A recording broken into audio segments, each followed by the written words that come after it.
اعوذ بالله من الشیطان الرجیم بسم الله الرحمن الرحیم. ګرانو زده کوونکو، په ننني درس کې به دا زده کړئ چې څه ډول کولی شو په یو وخت کې تر ټولو لوی مشترک قسم او تر ټولو کوچنی مشترک مضرب پیدا کړو، او څه ډول کولی شو چې دغه دوه په خپل منځ کې پرتله کړو. اول به په دې باندې بحث وکړو چې تر ټولو کوچنی مشترک مضرب کومې ځانګړتیاوې لري. تر ټولو کوچنی مشترک مضرب عدد به داسې یو عدد وي چې د راټول شوو عددونو سره هغه عددونه چې راکړل شوي وي یو له هغوی څخه چې وي د هغې سره به دغه مساوي وي یا به ترې لوی وي.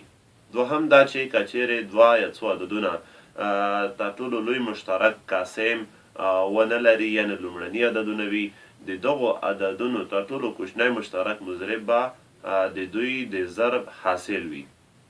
او دریم دا چې که چیرې یعنې د دوو یا څو راکړل شوو عددونو کوچنی مشترک مضرب موږ ولرو، دا به دغه ځانګړنه هم ولري چې په راکړل شوو عددونو باندې به پوره د ویش وړ وي. که په راکړل شوو عددونو باندې تر ټولو کوچنی مشترک مضرب پوره یعنې پوره ونه ویشل شي، نشو ویلی چې دا د هغې تر ټولو کوچنی مشترک مضرب دی. بل لوی مشترک قاسم دا د هغې برعکس خبرې کوي.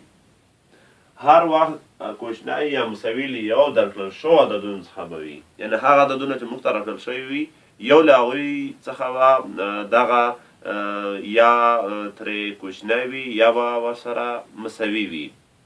دوهم دا د دوو یا څو لومړنیو عددونو او یا هغه عددونه چې مشترک قاسم ونه لري، نو د داسې عددونو تر ټولو لوی مشترک قاسم به یو وي.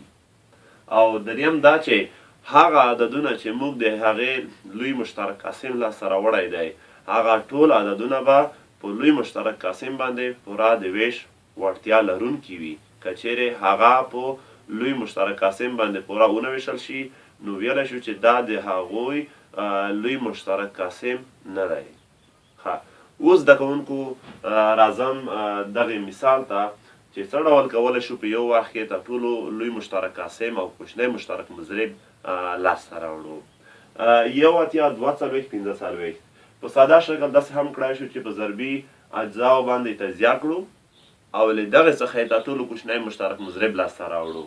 هغه په دې شکل، یعنې په دغه ځای کې د دوو لوړه درجه د دوو لوړه درجه 3 ده، یعنې 2 په توان د 3، د 3 لوړه درجه 4 ده، یعنې 3 په توان د 4، او 5 په خپله همدغه 5. نو د دوی ضرب حاصل 3240 په خپله د دغو درې واړو عددونو تر ټولو کوچنی مشترک مضرب دی. په یوه بله طریقه سره داسې هم کولی شو په یو وخت کې که درې واړه تجزیه کړو، نو دغه چپې خواته 2 ضربي اجزاوې چې لرو، که دغه 2 ضربي اجزاوې سره ضرب کړو، نو د دوی د ضرب حاصل تر ټولو لوی مشترک قاسم دی. خو که د ښکتنۍ ضربي اجزاوې یعنې 9 5 8 دا هم د دغه دواړو دریو سره که چیرې بیا موږ په مسلسل ډول ضرب کړو، د ټولو د ضرب حاصل بیا موږ ته کوم عدد راکوي؟ تر ټولو کوچنی مشترک مضرب عدد په لاس راځي. ګرانو زده کوونکو، درس مو په همدغه ځای بس دی. بیا چې له یوه نوي درس سره حاضرېږم، بیا لا په امان.